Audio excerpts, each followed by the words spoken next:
It's my day of PT. They put a hot pack on my back. And PT. And PT is with, I'm here at Julie.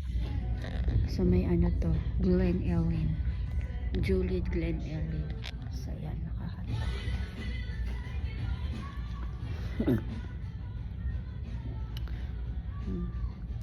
Medyo nare-relieve.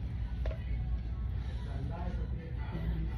So, pakiramdam kasi mainit to. Pag nag-shower nga ako, nilalagay ko sa hot. Tapos, tinatapat ko yung likod ko.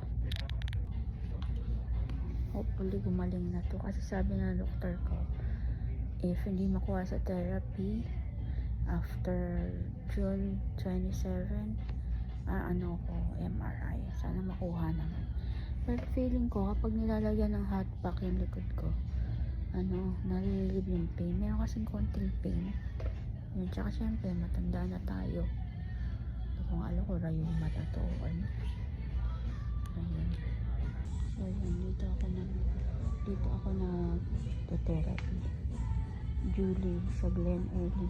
Kagandahan malapit dun sa pizza groceryhan namin. Nasa labas si Romy.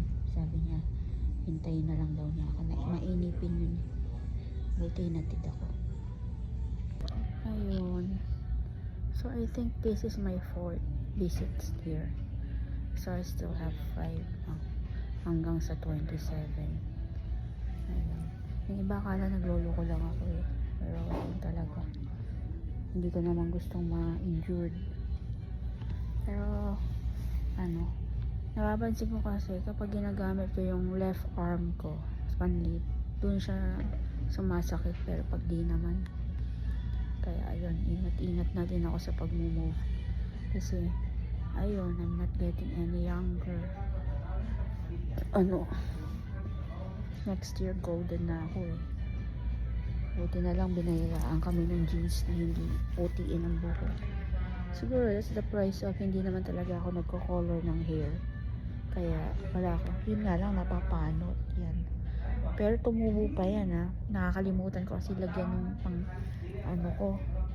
ng hair grower. Meron akong hair grower.